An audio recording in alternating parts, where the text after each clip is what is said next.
చాలా మంది direct selling లోకి వచ్చిన తర్వాత సార్ ఈజీగా డబ్బులు రావట్లేదు, డైరెక్ట్ సెల్లింగ్ అంటే ఈజీగా డబ్బులు వచ్చేది కాదు. ఎవరు చెప్పాడు మీకు డైరెక్ట్ సెల్లింగ్ అంటే ఈజీ మనీ అని? లక్షల లక్షల డబ్బులు వస్తాయి ఖచ్చితంగా. ఒక స్టేబుల్ కరోడ్పతి తయారయ్యేది డైరెక్ట్ సెల్లింగ్ ఇండస్ట్రీ ద్వారా.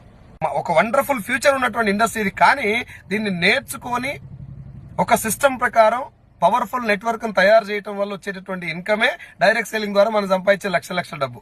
కానీ చాలా మంది ఇట్లా రాగానే అట్లా డబ్బులు రావాలనే ఉద్దేశంతో కట్టడానికి కూడా వెనకట్లేదు. 10,000 కట్టండి, 20,000 కట్టండి, లక్షలు కట్టండి, ఇంటికాడ కూర్చోండి, మీకు పని చేయాల్సిన పనే లేదు, ఇంట్లో కూర్చుంటే స్టేటస్ లో మా కంపెనీ గురించి ప్రచారం చేయండి, మీకు లక్షలు లక్షలు పడతాయి అంటే మిత్రమా, నువ్వు ఖచ్చితంగా ఏదో ఒక రోజు మోసపోబోతున్నావు అని అర్థం. జాగ్రత్త.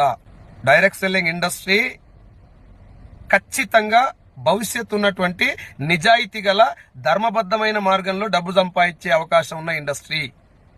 ఇందులో మోసపోవటానికి ఛాన్స్ లేదు.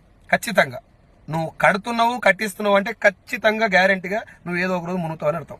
చాలా మంది ఈజీ మనీకి అలవాటు అయిపోయి, సార్ నేను తిరగలేకపోతున్నా సార్, ఆ కంపెనీలో ఎక్కువ మందికి చెప్పలేకపోతున్నా, కష్టపడలేకపోతున్నా, ఇందులో జస్ట్ నేను ఒక 2,000 ఇన్వెస్ట్మెంట్ చేసిన సార్, నాకు ఒక 2-3 వేలు పడుతున్నాయి ఎవ్రీ వీక్, వారం పైసలు పడుతున్నాయి అంటే అది లీగల్. గుర్తుపెట్టుకోండి, వారం పైసలు పడే లీగల్ కంపెనీలో.